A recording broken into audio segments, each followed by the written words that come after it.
Ya. Lagi ngapain? Ya ini lagi duduk di sini ya. Udah lama gak jumpa kita lagi ngapain? Iya. Lagi ngapain? Begitulah setahun tak jumpa kita ya.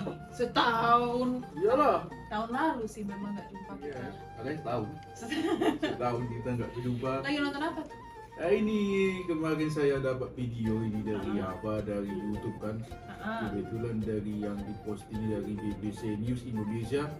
Jadi saya pikir kita mau buat semacam reaction video. Ini bagus sekali ya kalau kita coba bahaskan dulu ini. Oke. Mau dibahas nih. Dibahas Sebelumnya kita. Ya. sapa dulu. Hai sobat. Sekarang kami berada di sini tidak dalam bentuk podcast seperti biasanya, tidak dalam bentuk diskusi batakologi seperti biasanya, tapi seperti tadi Bang Yuri bilang, kita hari ini mau reaction video. Nah, sekarang coba jelasin dulu reaction video tentang apa? Ya, reaction video seperti teman-teman lihat judul video kita di bawah video ini, di bawah video YouTube, kita kasih suatu bentuk pertanyaan yang cukup menggigit gitu ya. Ya. Kobadis. Itu Ya. dia. Mau kemana bahasa Batak ini? Itu makanya ini ide saya waktu itu seperti saya katakan di pembuka tadi. Waktu itu saya dapat video dari akun YouTube BBC News Indonesia dengan judul video bahasa Ponosakan, bahasa yang hampir bahasa daerah di Sulawesi yang hampir hilang dari BBC Indonesia. Ya, ini dengan waktu saya simak video ini sampai ini videonya sedikit aja 8 menit. Tapi ya mungkin kita akan mempertimbangkan bagaimana ini bahasa Ponosakan satu. Belum lagi bahasa yang lain yang nggak mengerikan kejadiannya. Mengerikan dalam arti udah hampir punah ya. Penuturnya sudah berapa ya kan? Contohnya nanti kita lihatlah. Nanti uraian dari video ini. Oke. Ya, kita Mainkan? Kita mulai. Daitku Ervilio, Daitku Rohana umur 64. 64 tahun mereka. Bisa mau Oh, ya. Ini mirip ya. Ono puluh sada 24 Sada 20 ya. Ono Mirip ya? Mirip ya. Semacam mirip ya. Mungkin ada suatu cerita lain nanti kalau masalah kayak mirip bahasa kita bisa bicara perkara Austronesia, Polinesia dan segala macam. Ya, itu tentang apa? Tentang penutur di sini. bahasa Ponosakan, ayon kong belang bo rata toto bo kusumayan. Kabupaten Minahasa Tenggara. Ya, ini dia bicara dalam bahasa Ponosakan, bahasa yang dituturkan di daerah Sulawesi, di daerah nama daerah dibilang daerah Belang, Rata Toto, Kusumain.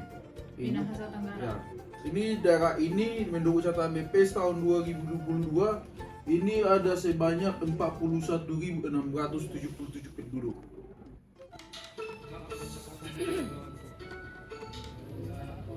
Ini bapaknya.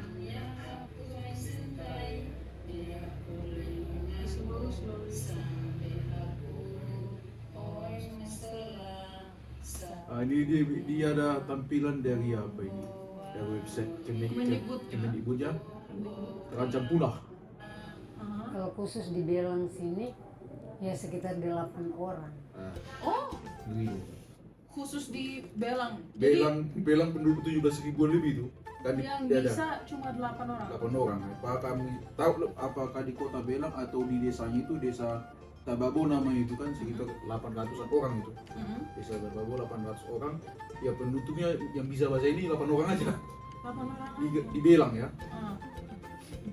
Terus tadi yang kita lihat itu tadi umurnya udah cukup tua lah ya. Sepuh ya kan. Ya sepuh juga ini mungkin banyak dia. Umur 60 tahun ke atas. Itu. Wah, cuma 8 orang. 8 orang penduduknya. Ya.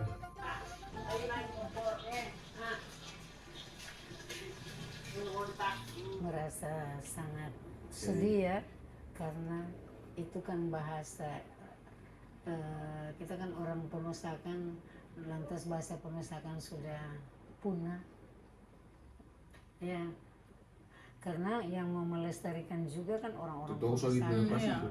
ya, Gak mungkin aku melestarikan bahasa Ponosakan. Iya. Bisa. tentang Ponosakan, tentang bahasa-bahasa daerah, kan tidak semua juga paham tentang pentingnya bahasa daerah. Yang aku cintai. Jadi saya langkai saja. Ini sih ada. Ke umur 50-an ke bawah sudah ya, tidak tahu. Jadi kalau 60-an ke atas masih tahu. Jadi ada itu ibu yang sudah 70-an, ya itu masih tahu bahasa, masih lancar bicara. Tapi kalau misalnya kan umurnya udah 60-an ke atas ya, ada tadi dibilang ibu umur 70 masih lancar bicara. Tapi itu kan berarti pengetahuan oral ya. Iya. Tapi masalah dari pengetahuan oral adalah itu kan bergantung pada memori manusia ya. Jadi kalau misalnya udah umur yang udah di atas itu kan ada kerentanan terhadap ingatan. Iya. Itu Kerentanan dan juga apa namanya bahasa yang lebih besar lagi tuh. Itu juga mempengaruhi juga. Ada mungkin beberapa di bahasa Batak pun ada juga kejadian begitu kan. Beberapa udah masuk kosakata yang apa namanya yang kosakata bahasa Indonesia masuk ke bahasa Batak. Jadi ya apa akibatnya nanti bahasa-bahasa yang ini kalau dibicarakan dibilang itu apa maksudnya ya? Ada gitu pertanyaan gitu. Bisa muncul pertanyaan. Contohnya dibilang apa? Contohnya bilang kata linduan. Ada orang nggak tahu maksudmu apa lindu ini apa? Itu sih anak kembar. Nah, contohnya itu ada juga orang seperti itu. Kosakata yang langkah-langkah dia nggak gini. Ya mungkin karena kalau aku lihat bahkan di kota-kota besar ya bahasa Indonesia pun juga sudah dimasuki oleh bahasa Inggris. Karena kosakata yang dipakai di bahasa pembicaraan informal itu aja kan, kata-kata itu melulu. Iya. Sehingga ketika kita mau membicarakan sesuatu yang mungkin konsepnya tidak sering dibicarakan, secara refleks kita akan mencari kata padanan dalam bahasa lain. Saking terbiasanya akhirnya kata itulah yang jadi seolah wajar gitu kan. Karena nggak ketemu mah kan. Karena nggak ketemu. Misalkan ada bahasa yang nggak ketemu ya nggak ada yang cocok di sini ya itu dipakai aja nih ya. Iya. Jadi pakai kata yang apa itu kan kata asing ini jadi masuk. Juga lama-lama nanti begini kan ada orang 1-2 kata ya mungkin jadi lupa. Jadi itulah mulai 1-2 kata gitu. Jadi nenek saya itu setiap hari bahasa pemesakan, tidak pernah bahasa Melayu. Dari mendengar, kemudian kita bisa bicara, karena di rumah kan jadi setiap hari dia bicara, saya mengerti, kemudian saya tahu mengucapkan. Uniknya bahasa dari pemesakan itu justru dari kakek nenek ke cucu, bukan kepada anak. Tadi yang saya katakan itu semacam missing semacam mata rantai pelestarian itu dari generasi ini terputus di antara anak dan cucu, yaitu orang tua kita. Dibilangnya putusnya gini. Jadi aku kan generasi pertama, aku dari kan butanya generasi pertama, generasi kedua, generasi ketiga, seterusnya gitu kan. Iya. Ini 1 ke 3. Jadi Lompat ada ya. loncat. Jadi generasi apa namanya? Jadi kalau opung saya bisa, bapak saya nggak bisa, aku bisa. Tapi itu apakah fenomena, jadi mengaitkan nih kan, aku membayangkan dalam bahasa Batak, apakah itu fenomena yang juga abang lihat di bahasa Batak? Kalau aku kan, aku bukan penutur bahasa Batak. Orang tuaku bisa bahasa Batak tapi jelas tidak selancar atau mungkin sekompleks orang tua mereka. Kalau yang aku lihat, observasi aku justru malah kemampuannya menurun, tapi bukan dia loncat gitu. Ya, apa namanya kemampuan berbahasa dia, kayak turun tadi gitu. Ulangi dulu. Jadi misalnya nih, kan opungku bisa bahasa Batak yang dia fasih berbicaranya. Lalu kemudian mamaku, bapakku bisa bahasa Batak tapi tidak selancar, mungkin terbata-bata justru. Aku nggak bisa. Jadi bukannya kalau ini kan dibilang jadi kayak semacam undakan tangga, dia loncat dari anak tangga 1 ke 3. Kalau ini 1, 2, 3 tapi jelas ada penurunan. Oke, kalau Oke, dapat apa yang aku bilang. Nah, gini, kalau di bahasa Batak aku pikir masih aman lah, nggak sampai segini, nggak gini parahnya. Karena apa? Itu kan masih karena kan ku tengok secara umum kan di sana ya. Itu orang masih banyak bisa. Jadi kalau kayak aku di rumah kami di rumah itu berbahasa Indonesia bukan bahasa Batak. Jadi karena lingkungan kami itu dulu di sana di Bali itu berbahasa Batak, ya dari situ aku nak bahasa Batak bukan di rumah. Bukan di rumah. Bukan di rumah. Ya itu kalau bahasa Batak ya masih aku bilang nggak masih lebih baik lah dari yang pada kenyataan ini. Itu jadi apa namanya, jadi kan kita berharap nih apa seperti bahasa itu kan apa namanya terus berlanjut deh gitu. Jadi ada saya kutip dari websitenya apa yang namanya Ethnologue. Ethnologue ini di bawah naungan ada dari SEL sama Institute of Language ini dari apa lembaga evangelisasi ini yang dia untuk mengurusi bahasa lah, mengurusi bahasa. Jadi di pendataan dia ada sekitar 7.000 lebih bahasa di dunia. Indonesia 7%-nya di Indonesia ada. 10%-nya ada di Indonesia. 10%-nya Luar biasa. ada di Indonesia. Dikatakan begini, faktor kunci untuk vitalitas suatu bahasa tersebut digunakan secara lisan untuk memenuhi komunikasi dengan rumah dan masyarakat. Jadi bahasa itu dipakai ya untuk apa namanya komunikasi. Benar-benar keseharian ya. Keseharian. Ya, rumah dan masyarakat itu sesuatu yang terjadi keseharian kan. Terus lagi terdapat transmisi lisan penuh bahasa tersebut bagi semua anak. Jadi terus transmisinya masih ada. Jadi kan dikatakan tadi di video ini bahasanya dari opung ke cucu, dari kakek ke cucu. Jadi putus di situ. Kalau bahasa Batak masih bilangnya masih baik lah, masih lebih bagus lah kenyataannya. Kalau di Wonosakan itu ada mata rantai yang hilang Sampai kan, putus. tadi ya. Iya. Jadi karena aku pikir karena kejadiannya ya karena kondisi lingkungannya begitu, jadi aku pun harus begitu. Jadi aku jadi bisa orang berbahasa Batak gitu kan kondisinya. Jadi itu juga di apa namanya di kota-kota itu di kota-kota pun gini kejadiannya. Kebanyakan pemuda usia 15 sampai 30 tahun tidak bisa lagi berbahasa Batak. Itu aku dapat di Medan kayak gitu. Aku udah dapat begitu di Medan. Jadi sama orang tua kita dulu sama orang tuanya ini anak-anak ini dicegah belajar bahasa Batak. Bisa ada yang begitu dapat dicegah kena kasihnya lah belajar bahasa asing, lebih modern, lebih mewah kesannya gitu. Dan mungkin orang tua mikirnya bahasa Batak tidak memberi keuntungan ketika misalnya sebagai orang yang siap kerja gitu kan. Iya. Sementara misalnya bahasa internasional, bahasa Inggris, bahasa Mandarin itu memberikan keuntungan kan sebagai pencari kerja gitu. Benar, bahasa asing itu memang itulah keuntungan di situ memang. Kalau bahasa daerah ini ya udahlah. Gitu aja gitu. Iya, tapi itu juga sesuatu yang aku perhatikan. Pernah aku baca artikel tentang imigran misalnya di Amerika ya, imigran dari entah Indonesia, entah Cina, entah India. Jadi ada juga yang bilang bahwa orang-orang Indonesia di sini sudah tidak berbahasa Indonesia karena takut tidak bisa melebur dan berbaur gitu. Misalnya mungkin aksennya nanti jadi kacau ketika berbahasa Inggris, tidak terdengar bagus gitu. Tidak terdengar bagus gitu kan. Dan itu seperti yang tadi abang bilang, yang berpikir seperti itu dan kemudian mengajarkan anaknya adalah orang tuanya itu sendiri. Ya. Itu pendapat pertama yang kuduga itu.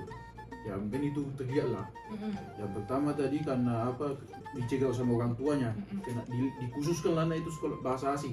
Ada bahasa Inggris, bahasa apa Mandarin dan sebagainya. Ada lagi memang anaknya nggak mau belajar karena ya bahasa kampungan itu. Karena asosiasinya langsung sama kampung gitu ya. Kolot gitu. Itu nanti sama Ibu Ohana tadi dibilang begitu. Sama teman-temannya, Kak, gak usah pakai bahasa itulah. Udah kuno itu. Itulah waktu sekolah dia. Sindiran itu dikatakan sama teman-temannya. Sama juga sikap orang tua itu, jadi bahasa itu dibikin jadi bahasa rahasia untuk menggibah. Iya. Ini li. Jadi bahasa itu dipakai untuk menggibah jadi bahasa kan, rahasia. orang tua biasanya punya bahasa rahasia kan. Nah, bisa jadi itu malah bahasa daerahnya sendiri. Jadi dia punya kepentingan untuk anak-anaknya nggak tahu. Supaya dia tetap bisa berkomunikasi secara rahasia kan antara suami istri. Ya. Jadi karena dipakai menggibah ya itu lah gak usah tahu lah nanti kita ngomong apa bisa gitu ya tuh bisa juga kan atau lain-lain lah ya entah apa lain itu. Terus kemudian lagi yang poin selanjutnya penutur merasakan manfaat baik ekonomi, sosial, keagamaan, identifikasi dari penggunaan bahasa mereka secara lisan. Jadi ada memang keperluannya gitu, keperluannya, kepentingan, keuntungannya gitu. Terus lagi kemudian kebijakan resmi pemerintah menegaskan penggunaan bahasa secara lisan. Jadi pemerintah juga ikut juga berpartisipasi di sini dibilangnya. Kemudian anggota masyarakat bahasa memiliki sepangkat norma bersama tentang kapan harus menggunakan bahasa lokal secara lisan dan kapan menggunakan bahasa yang lebih dominan. Ini perhatian juga. Jadi kita tahu kapan kita ngomong pakai bahasa Batak, kapan kita ngomong pakai bahasa Indonesia, atau kapan pakai bahasa Inggris. Itu jadi ya itu juga perhatian. Sebenarnya menurut hematku misalnya kan ada Bonatown gitu kan. Lucu kan kalau Bonatown semuanya orang berbahasa Inggris. Ya lucu Ya kan, sekali. lucu kan? Bahasa Indonesia pun janggal buat. Janggal kan? Iya kan? Karena itu kita sedang berkumpul bersama orang-orang Batak. Iya. Jadi alangkah baiknya ketika kita bicara bahasa Batak atau seenggaknya kalau kita tidak mengerti kita diam mendengarkan meresapi gitu lah ya. Cuma di sini kan dibilang bahwa pemerintah juga harus berpartisipasi juga kan untuk menetapkan dan juga bersepakat, masyarakat punya kesepakatan norma mengenai norma itu bukan peraturan tertulis berarti ya, bahwa kapan bahasa ini Tahu diri lah. tahu diri lah ya. Tahu diri, jadi nggak sembarang ngomong gitu. Janganlah kita lagi di apa namanya, aku ngomong bahasa Batak lagi di perkumpulannya orang-orang yang mayoritas orang Jawa misalnya.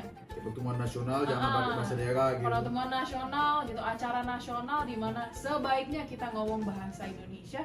Kenapa Anda jadi ngomong bahasa Batak kan? Iya. Gitu. Itu jadi apa yang saya kutip dari etnolog yang juga berpartisipasi dalam hal ini, yang ikut juga ikut andil dalam hal ini yang gitu. Kemudian kita lanjutkan videonya. Iya. Penasaran aku.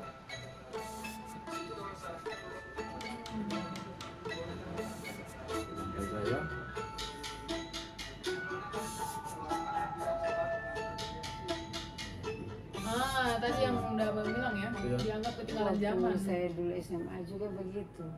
Jadi kalau ketemu saya ngomong bahasa Penusakan, mereka itu bilang, aduh, enggak usah bahasa itu, sudah kuno. udah kuno, Kuno. udah kuno ya. Padahal ya itu ada kearifan yang bisa disampaikan di situ. Iya. Ada yang kearifan yang tepatnya di situ disampaikan. Karena memang setiap bahasa itu kalau dia dalam bahasa Batak kan ada umpama.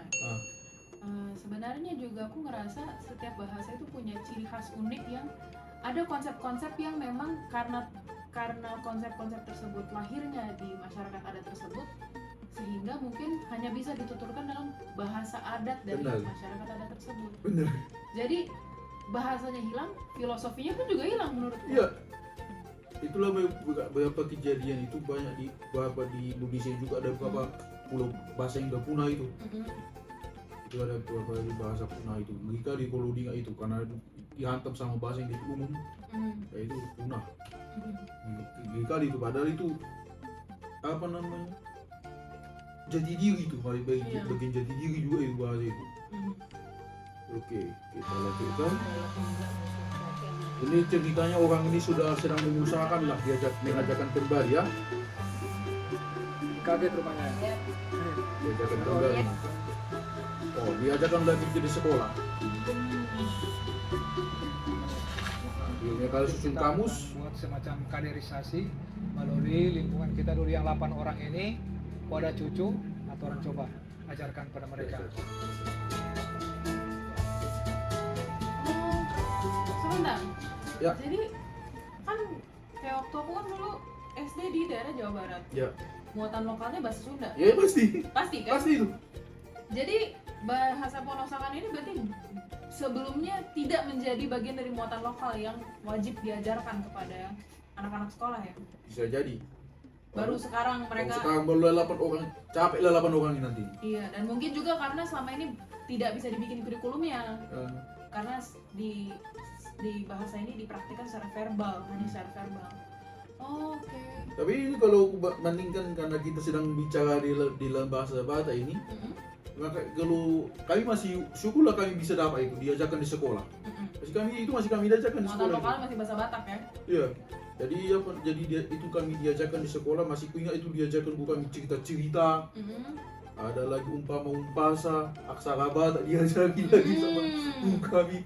Enak pula ngajar gitu. Iya, dan sebenarnya itu canggih sih karena banyak orang yang aku tahu bisa bahasa Batak nggak bisa baca aksara Batak. Luar biasa, luar biasa. Udah main lah, udah repot lagi ceritanya. Main lah Dina. Kini telah masuk mata lokal.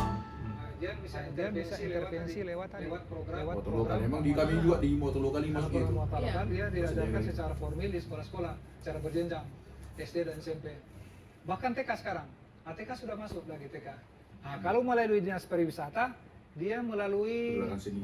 pagelaran seni, melalui tarian-tarian. Diajarkan. Tarian-tarian.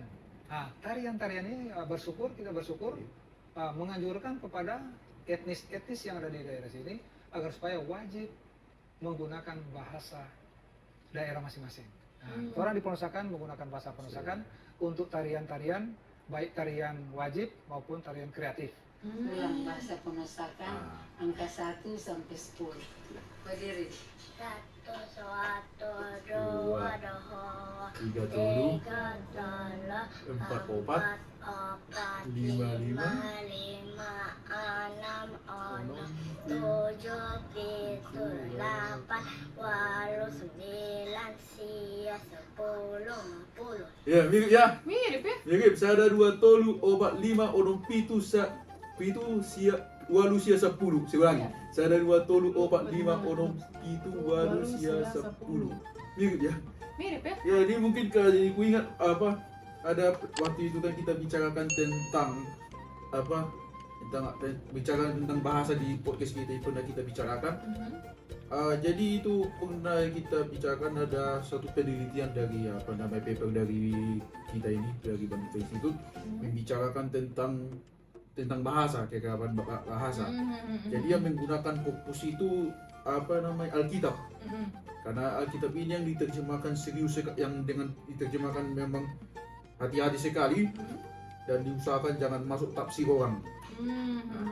Jadi itu ada beberapa kekerabatan kemiripan bahasa itu, kemiripan bahasa itu. Jadi disusun lagi kemudian filomemetiknya. Jadi di pengen itu nanti di bukunya ada bisa teman-teman lihat di buku Solusi Indonesia di bab 4 ini. Di bab 4 diceritakan itu tentang kemiripan bahasa. Jadi ada dikelompokkan di sini tentang bahasa Pak Simalungun jadi satu gini, satu tempat dia. Satu tempat, satu pendekatan dia. Kemudian lagi tentang dihubungkan ke hukum pangkat zif namanya. Hukum pangkat zif dia kemiripan bahasa itu. Ini kebetulan dia menggunakan Alkitab ini. Jadi di sini kan kita lihat bahwa ada kemiripan bahasa yang satu dengan bahasa yang lain gitu ya. Jadi itu juga dengan perbandingan ini dibuat yaitu dibandingkan itu Alkitab beberapa terjemahan Alkitab terus sebenarnya yang diperlukan situ yang bahasa daerah. Bahasa daerah ya. Bahasa daerah dipakai kemudian ditambahkan kemudian bahasa Indonesia dan bahasa Inggris untuk perbandingannya. Nah, itu kemiripan jadi pola itu mirip lah nanti beberapa itu. Kemudian nanti kalau bisa nanti kita teruskan nanti ini bisa kita mungkin lihat kemiripan bahasa-bahasa Austronesia. Bisa kita lihat dari pendekatan statistik. Itu bisa nanti dilihat dari sana gitu ya. Terus kalau dari tadi pertanyaanku adalah Batak itu adalah suku dengan penduduk ketiga terbanyak di Indonesia, ya kan? Ya. Sekitar 8 juta ya? 8 juta lah yang orang Bataknya. Iya. Menurut Abang ada nggak? Aku nggak tahu ya ada angka ajeknya atau enggak, tapi kira-kira berapa persen dari orang Batak itu yang merupakan penutur bahasa Batak? Nggak usah penutur asli ya? Ya, kadang kita bilang kan kalau yang ku dapat di sini dari penduduk orang yang Bataknya itu ada 8 jutaan, penuturnya 3 juta. Kurang dari 50% berarti. Itu kita nggak persoalan kita ini apakah dia yang penutur itu orang Batak benar kan? Atau orang yang bukan Batak tapi bisa bahasa Batak? Nggak persoalan. Itu udah 3 juta nih tuh. Jadi orang Batak ada 8 juta, yang bisa bahasa Batak tuh ada 3 juta. Belum tentu juga yang 3 juta itu adalah orang Batak semua. Iya. Nah, itu kurang dari 50%. Jadi kita melihat ada penurunan kan? Penurunan apa? Penurunan dari kefasihan orang Batak atau kefasihan orang dalam berbicara bahasa Batak. Setidak-tidaknya yang kayak seperti tadi yang ibu tadi bilang itu, bahwa siapa yang melestarikan bahasa daerah kita? Kalau bukan masa kayak tadi abang tadi kan sempat bercakap juga, ya aku nggak mungkin melestarikan bahasa Ponosakan, aku bukan orang Ponosakan. Iya. Berarti tugas tanggung jawabnya orang Batak dong, Iya, untuk betul. melestarikan bahasa Batak Supaya hidup bahasa ini. Nah, berarti menurut abang ada urgensinya nggak? Urgensi dari ini. Iya. Iya, kebetulan aku. Seenggaknya sebagai sebuah tindakan antisipatif ya. Iya, aku sudah catat ini yang jadi perhatian di situ. Ya apa? Jadi perhatian di sini yaitu apa? Ya kita kan ada bicara tentang strategi ya kan. Itu juga ada masalahnya juga. Misalnya dari orang itu sendiri juga masalah. Dari minat orang itu juga. Terus lagi ya unsur-unsur terkait juga kan. Yang apa namanya kayak misalnya kami waktu itu ke musik, jadi ada apa itu ya katanya sudah nggak diajarkan lagi itu aku sejak tahun 2012 Apa yang nggak diajarkan lagi? kekuatan lokal apa namanya bahasa daerah sebagai kekuatan lokal Terus sudah nggak apa? diajarkan lagi. Ya itu bahasa daerah ada lagi sekolah itu sih. Oh. Jadi apa namanya jadi bilang itu kok kayak gitu ya kami pikir terus kenapa seperti itu ya pikir mereka nanti orang ini bisa dapat di situ nanti tuh. Oh, mungkin dipikirnya ya kan kalian ada di tanah Batak juga. Iya. Pasti kalian akan dengan sendirinya dapat gitu kan. Padahal ternyata tidak berlaku demikian. Enggak juga. Ya, gak berlaku juga seperti itu. Menurut abang itu kan warnanya kan lama banget itu bang. Iya. Menurut abang perlu disempurnakan nggak atau ditambah? Apakah bahasa Batak melalui perubahan yang signifikan sehingga perlu diberi mungkin adendum? Penambahan ya. Ya, aku bingung karena ya pertanyaan begini ceritanya kan bahasa Indonesia kan KBBI aja udah berapa kali Iya revisi kan dan ada lain, berapa kan? kali revisi. Ya aku berharap sebenarnya bahasa Batak jangan ditambahi lagi. Tapi dicari lagi yang dicari terus itu yang mana lagi yang kata-kata lagi itu dicari terus. Bukan ditambahi lagi kata-katanya. Bukan ditambahin karena kemudian ada tapi gini misalnya kan bahasa Indonesia terutama nih karena adanya perkembangan teknologi sehingga ada misalnya mouse jadi tertikus. Itu kan penambahan yang sifatnya karena adaptasi dengan perubahan zaman yang kemudian mengenalkan kita pada kosakata baru. Iya. Tapi menurut kamu perlu nggak kayak gitu di bahasa Batak? Keperluannya bahasa kalau dulu sih nggak perlu ya. Nggak perlu karena memang kita cari juga yang tapi mungkin kalau barang ini apa sih padanya di bahasa Batak? Itu paling kan. Sepertinya sepertinya contohnya lah dulu. Kita bilang kan kita punya kaki 3 untuk penyangga. Untuk penyangga handphone, kamera gitu kan kaki 3. Apakah bisa kita pertimbangkan itu sebagai Deliana Tulu? Tahu aku parahnya ke situ. Apakah bisa kita pertimbangkan? Itu makanya juga seperti apakah jadinya seperti itu? Itu harus Cocok nggak ya? Itu yang enggak lah itu Nggak itu harus diperbincangkan Ah. oleh para ahli bahasa Batak sih. menurut Gitu lah. aku. Kayaknya pertimbangan itu loh. Oke. Untuk tahun ini memang kami sudah programkan untuk menyusun kamus bahasa Indonesia Ponosakan. Kalau yang kami dapatkan itu kurang lebih 1.500 ya kosakata bahasa sehari-hari. Dengan ditambahkan dengan kosakata budaya kurang lebih 2.000-an ya. Itu masih sedikit ya kalau dibanding dengan kamus-kamus yang lengkap. Tetapi ini adalah awal ya tahap kami mendokumentasikan bahasa Ponosakan. Kami berharap dengan adanya kami melakukan kegiatan penyusunan kamus, ya lambat laun mungkin ke depan kamus bahasa itu dapat digunakan sebagai muatan lokal yang dapat dipelajari oleh anak didik di satuan pelajaran di wilayah bahasa Ponosakan. Ya. Jadi setahu kong Ida sedang apalah mencoba hidupkan lagi, itu udah repot kali dia mesti.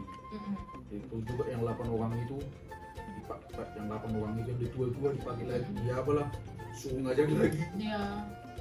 Suruh ngajar Lagi, suruh mentransfer ilmu dari otak mereka, bagaimana cara dibukukan ke dalam sebuah kamus. Itu lagi. Terus lagi kalau strateginya tadi kan ada juga tadi pertanyaan kenapa gimana strateginya, yaitu kalau dari video ini bilangnya dibiasakan penggunaan sehari-hari. Terus lagi digalakkan di bidang pendidikan di sekolah-sekolah gitu. Terus lagi apalagi udah banyak lagi teknologi ini, masa teknologi ini, jadi konten-konten digital itu konten-kontennya sudah ada di platform digital. Jadi kita bicara tentang Batak, konten-konten Batak ada gitu kan, seperti itu. Tuh ya udah ya gitulah strateginya. Tadi kalau kalau konten Batak, kalau di Batak ini memang kalau konten-konten Batak aku pikir sudah banyak sih tuh. Banyak fotonya tuh tulisan orang berbahasa Batak itu udah banyak. Jadi kalau museum kamus ini mereka buatlah ini apa? Mereka juga punya ini lagi nyusun kamus ceritanya orang ini tadi. Jadi kalau Batak ini kan kalau Batak pun juga mereka udah punya kamus juga, ada beberapa juga. Jadi kan kamus satu juga, Ada juga yang online aku lihat. ada juga online. Nah itu kita bagi itu websitenya. Pernah kita juga membagikan itu yang sering saya pakai itu pernah saya bagikan itu. Nah, yang sering saya pakai juga ada juga udah tersedia di online itu kan, konten digital itu. Iya. Jadi kemudian walaupun gini strateginya, kendalanya tadi itu bahasa mengalami perkembangan. Jadi bahasa nggak gitu aja berkembang terus. Jadi masuk ke kata-kata baru. Contohnya kan kata polisi, nggak ada terjemahan di bahasa Batak itu. Apa tuh? Nggak ada dia, itu kan perkembangan itu. Terus lagi seperti ibu katakan ada kata-kata yang sudah asing, di telinga. Contoh ini ada gambar di sini. Contohnya di gambar ini Kita tampilkan nanti di layar. nanti kita tampilkan layar. Nah, jatuh ada macam-macam itu. Jatuh dalam bahasa Batak. Jatuh ada macam-macam. Aku tanya malabab. Malabab ada taksulah itu reset bisa artinya kan. Dan ada 9 di sini. Mungkin ada lagi yang lain yang mengatakan jatuh. Mungkin bukan ini aja. Kemudian lagi ya bahasa Batak ini salah satu ada keunikannya itu, kalau keunikannya bahasa Batak ini dia di morfofonimiknya. Kasus morfofonimik itu pernah kita bicarakan. Itu pernah kita bicarakan kan? Karena itu kita bicarakan morfofonimik. Contohnya apa? Manakuk ya kan? Ya. Manakuk. Terus lagi kokon ya kan? Gokon. Nah itu lagi dalam masalah pelafalan atau penulisan. Yang jadi repotnya nanti ini kalau jadi repotnya nggak tahu nih mana yang benar mana yang salah. Kalau ada orang bilang ini benar ini salah itu bagus ya nggak bagus. Masalahnya nanti yang kemudian lagi nggak tahu orang mana yang benar mana yang salah. Nah, aku salah di sini, menurut abang perlu nggak adanya sebuah bukan penyempurnaan sih, semacam kayak tadi kita menyamaratakan tata bahasa Batak, sehingga hal seperti ini ketika sudah ada aturan-aturan linguistiknya kita udah tahu nih yang benar yang mana, yang salah yang mana. Macam ada pembakuannya gitu ya. Pembakuan, ya benar. Pembakuan bahasa Batak. Ya itu juga kalau pembakuannya pun ya itu juga perlu sih aku pikir. Karena kan buku-buku sudah ada juga panduannya. Ada beberapa buku yang sudah panduan tentang itu ada. Contohnya kita bisa bilang tulisan dari Pandektuk ya, dari Pandektuk ada. Kemudian lagi dari PBJ Nababan ada itu yang bicara tentang gamma of Toba Batak. Itu ada. Itu ya tentu juga atau juga emang kalau masalah gini tuh diajarkan lagi. Perlu juga sih memang diajarkan lagi memang ini. Perlu diajarkan lagi itu. Sehingga mungkin ketika kita berbahasa Batak tidak ada kerancuan Ya. soal hal-hal yang sebenarnya harusnya sudah ajeb ya. Ya contohnya kan ada lagi yang contohnya lah, ini kasihlah contoh. Tamiang atau Tamiang? Tangiang atau Tamiang. aku taunya dan biasa pakainya Tangiang. Aku juga ini juga apa di diskusi ada juga cerita ini ngomong Nggak pernah lo aku dengar Tangiang. itu ada kata Tamiang ada. Mhm. Jadi kalau aku jelaskan ini bisa panjang nanti. Kita kasih contoh aja lah tadi. Iya. Tadi udah aku bilang pokon atau gongkon ya kan? Tangiang atau Tangiang. Lagi saat di Solo atau saat di Solo juga ada itu. Oh. Itu juga ada cerita itu. Mungkin ada lagi yang lain. Pasti ada yang lain-lain juga sih. Itu dulu aku kasih contoh mengenai masalah apa namanya pelafalan ini. Nah itu kita nggak tahu yang kasusnya nanti ini yang kemudian nanti nggak tahu mana yang benar mana yang salah ini. Iya. Nggak tahu mana yang benar mana yang salah. Heeh. Jadi kemudian lagi yang terakhir penggunaan di anak-anak. Masalah ini nanti di anak-anak nanti bagaimana? Itu kawan juga pun ada teman saya cerita waktu dia main ke sana, anak-anak bermain di sana, anak-anak itu bermain, dia sapa kawannya bukan pakai bahasa Batak loh. Bahasa Indonesia, dia nyapa kawannya pakai bahasa Indonesia. Berarti udah nggak kalau anak-anak aja berarti dia udah nggak familiar ya. Iya. Entah dia nggak familiar atau dia secara Pengen- sadar Pengen aja gitu. pengen aja begitu. Jadi kalau dalam bahasa Inggris istilah code switching langsung. Jadi dia langsung kayak banting setir gitu lah istilahnya, langsung begitu ketemu teman, set langsung di otaknya bahasa Indonesia modenya. Ya langsung gitu, langsung dan tiba langsung apa kan. Langsung dengan luwesnya di otaknya langsung Nah, karena bukan orang rumah bahasa Indonesia. itu juga dikomentari sama etnolog itu juga dari website etnolog.com itu dikomentari itu mengenai itu. Jadi apa jadi itu juga di anak-anak juga harus ditekan juga itu. Jadi penggunaan di anak-anak juga harus di apa juga ditekan, digenjot ya. Jadi kemudian lagi di layar ini bisa teman-teman lihat bagaimana kondisi bahasa kita ini. Saya kutip dari dapobas.kemendikbud.go.id. Nah, ditunjukkan bagi tentang bahasa Toba, bahasa Karo, bahasa Pakpak. Bahasa Toba dikatakan di sini kategori aman, satu sudah terkonservasi. Karo kategori dia mengalami kemunduran. Ini Batak Karo mengalami kemunduran, satu sudah terkonservasi. Bahasa Pakpak kategori mengalami kemunduran, satu sudah terkonservasi.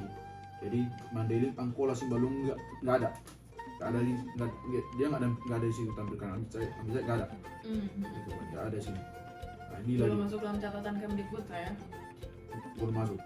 Nah, kemudian lagi ini juga dari etnolog.com itu, inilah kondisi bahasanya tentang bahasa Toba, Angkola, Mandailing, Simalungun, Dairi, Karo. Nah, ini Tenang Bang, Ya. kita tampilkan di layar. nanti kita tampilkan di layar. Jadi di sana sudah kondisi ditunjukkan di situ bagaimana apa namanya di layar ini. Ya, Ini kali tulisannya. Sangat ini. ya tentang popularitas ya. Misalnya berapa orang penuturnya, kemudian lagi language vitality ya kan, kehidupan language vitality, kemudian lagi digital konten ini mengenai apa ketersediaan konten digitalnya. Jadi juga sudah kubilang ini mengalami kenaikan lah, tiga ini mengalami kenaikan semua.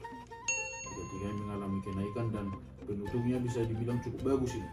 Satu M itu 1 juta. 1 M itu ada. Sekian lah dari banyak dari penutupnya. Ya, itu kalau dari etnolog. Tapi ini catatannya nih, kalau dia menyebutkan bahasa Toba ini juga apa bahasa Toba di sini. Ini tapi ini agak aneh catatannya ini. Karena dia buatnya bukan di sekitar Tobanya, tapi di sekitar Labuan Batu. Itu bukan daerah penutur bahasa Toba itu. Tapi ada penutur bahasa Toba di situ. Ada lah, Oke. bukan daerahnya itu. Ya, kemudian lihat tadi saya tunjukkan lagi data sensus penduduk tahun 2010 tadi dibilang di awal dan tadi dibilang sebelumnya, ini ya di data ini penduduknya yang berusia di atas 5 tahun. Jadi penduduknya 8.400 sekian ya. Yang bisa bahasa Toba, yang bisa bahasa Batak ya 3,3 juta. Di Batak itu tidak terlepas dari entah dia itu Toba, Pepak atau Karo. Ya terlepas Yang tercatat lah ya. tercatat lah. Nah, sekitar 3 jutaan dia itu. Jadilah tadi kalau sekiranya semuanya ini bukan apa, kalau kita asumsikan lah 3 juta sekitarnya ini semua orang Batak, berarti nggak sampai setengah. Kalau ya bisa bilang seperti tadi bilang kan pengalaman penurunan, karena kita bilang leluhur kita pasti bisa bahasa Batak. Ya pasti itu leluhur pasti bisa bahasa Batak. Sekarang nggak sampai setengahnya. Nggak nyampe setengahnya kan? Nggak sampai setengah. Ya ini gimana nanti ini? Nah itu tadi sebenarnya ya kalau aku bisa kaitkan dari yang video yang tadi kita tonton itu, Ya. Ada strategi-strategi yang diterapkan untuk bahasa penusakan yang sebenarnya bisa jadi tindakan preventif ya Preventif lah sama kita. Ini masih buat kita, karena di situ statusnya bahasa Batak tuh masih aman. masih aman. Dan sebenarnya pernah menjadi muatan lokal, tapi kan sekarang udah enggak lagi ya. Kalau Sehingga sebenarnya sudah ada balok-balok yang sudah disusun untuk membantu kita sebagai orang-orang Batak untuk mengkonservasi bahasa Batak. Ya. Bukan cuma mengkonservasi, itu melestarikan ya, memelihara ya. memelihara gitu. Jadi misalnya tadi masukkan dalam muatan lokal, mungkin itu walaupun tidak secara formal dalam institusi pendidikan formal, mungkin bisa jadi bagian, karena asumsinya bahwa kalau dia orang Batak, dia di tanah Batak, pasti dia akan berjumpa dengan bahasa Batak. Padahal sebenarnya tidak demikian, karena aku orang Batak tinggal waktu itu di tanah Sunda, harus belajar bahasa Sunda karena aku nggak bisa bahasa Sunda. Iya. Dan orang-orang yang Sunda yang aku tahu tidak semuanya bisa bahasa Sunda. Jadi banyaknya masyarakat asli daerah tersebut tidak selalu merepresentasikan jumlah dari penuturnya, dan tidak menjamin bahwa berada di lingkungan masyarakat adat tersebut akan menjamin bahwa misalnya kau kan pernah kan di Sumatera Utara, lahir besar Sumatera Utara, tapi kemudian baru bisa bahasa Batak setelah sekolah. Ya, jadi itu bukan sesuatu yang tidak terjamin. Makanya tadi aku lihat misalnya di daerah Ponosakan, ternyata ada mata rantai yang putus kan, karena mungkin ya, aku nggak tahu, mungkin ada asumsi bahwa ya kalau dari daerah itu masyarakat asli itu pasti akan bisa. Ternyata enggak, dan akhirnya terjadilah sampai cuma tinggal 8 orang penutur. Itu orang-orang tua semua. Orang tua itu. Jadi apakah dibilang orang terminal speaker? Tak tahu lah. Ada kan istilahnya native speaker ya kan. Ada dibilangnya native speaker, fluent speaker, terminal speaker, apakah ini? Saya kan kalau bilang terminal speaker mati bahasa itu. Iya. Kayak gitu. Kalau tadi kan dibilang di daerah siapa tadi? Belang. Iya, Belang. Itu cuma ada 8 orang. Ya, ini bisa jadi sudah bertransmigrasi, kita nggak tahu. Bisa jadi, atau memang ya 8 orang kan mungkin sudah mulai ada lagi yang bisa kan diajarkan lagi. Iya, tapi belum termasuk dalam sensus yang baru. Iya. Tapi pada saat yang sama juga aku merasa bahwa tindakan-tindakan preventif ini itu sebenarnya terlepas dari bahasa ini hampir punah atau enggak, kan sebenarnya yang harusnya terjadi adalah kita tidak membiarkan bahasa kita, terutama kita sebagai orang Batak, tidak membiarkan bahasa tersebut sampai di titik harus diselamatkan. Jadi ketika kita mengambil tindakan preventif seperti ini, misalnya ada kursus bahasa Batak, bukalah kamu kursus bahasa Batak. Jangan ngomong bisa aja, kau kan yang bisa bahasa Batak. Jadi kursus bahasa Batak gitu misalnya, atau paparan punguan segala macam gitu kan, bisa ngomong bahasa Batak, dan juga kemudian punya komitmen untuk mengajarkan anak-anaknya bahasa Batak. Ya, itu memang perlu sekali itu sih komitmen itu sih, karena kan tadi kan bukan kerjaan satu orang ini loh. Iya, bukan kerjaan satu orang, dan harus ada, ketika itu diinstitusikan sebagai sebuah norma, itu kan menjadi aturan yang dimengerti secara umum kan, bahwa kita dianjurkan sebaiknya ngomong bahasa Batak di rumah, atau sebaiknya ketika kita bersama dengan berkumpul dengan orang Batak kita ngomong bahasa Batak. Ya. Ini aku banyak cara nih buat orang yang nggak bisa bahasa Batak sebenarnya. Ajarin lah. Ya, nantilah pelan-pelan nanti ya. Satu dua kosakata dapat itu. Pelan-pelan itu ya kan. Oke, kita lanjutkan. Jadi ceritanya urusan apa lah orang ini mau menceritakan tentang kenapa dipreservasi ya. Kenapa preservasi? Jadi kenapa preservasi? Pertama tadi itu satu karena ada perkataan yang mengatakan bahasa menunjukkan bangsa. Bahasa menunjukkan bangsa, melalui bahasa kearifan khas suatu kaum itu dikomunikasikan dari bahasa itu. Karena karena dia dibuat ke bahasa lain nggak ada yang pas di sini. Nggak ada yang pas. Ada makna-makna yang memang tidak bisa diterjemahkan. Susah dapat. Contohnya kita bilang lah ada beberapa terminologi lah. Pernah kita bicara sahala itu apa? Nah itu waktu itu kan sahala tondi itu apa? Kalau dibilang jiwa, iya tapi Kayaknya enggak juga. Dan itu susah ketika kita harus menjelaskan dalam bahasa lain. Apa itu sahala, terus lagi ada lagi kita bilang kalau bahasa Indonesia umum aja paman ini itu aja. Iya. Masalah Tapi sapaan. kalau pulang, Ulang. amang guru, Guru. udah banyak lah. Ya itulah itu apa namanya kekasan tadi itu. Itu juga kita bilang lagi penamaan kasih bintang. Penamaan yang pokoknya khas sekali itu. Iya. Nggak bisa digeser gitu. Yang memang khas sekali. Jadi diikut hilangnya bahasa hampir selalu disertai dengan gangguan sosial dan budaya. Karena itu perlu dia preservasi tadi karena tadi itu bilang bahasa menunjukkan bangsa. Ketika suatu bahasa menghilang, warisan tak benda dari seluruh masyarakat, manusia pun ikut hilang. Yaitu. Kemudian kalau solusinya bagaimana? Yang selalu ini yang dari kami yang jadi kupikirkan diperlukan partisipasi banyak pihak untuk menjaga bahasa kita tetap hidup. Penutup pastinya dia bersedia untuk mengedukasi dan juga yang selanjutnya ini yang generasi muda ya guys selanjutnya itu juga mau belajar. Iya. Punya komitmen yang sama ya untuk mengajar dan untuk belajar. Untuk belajar itu makanya harus klop dia semua itu.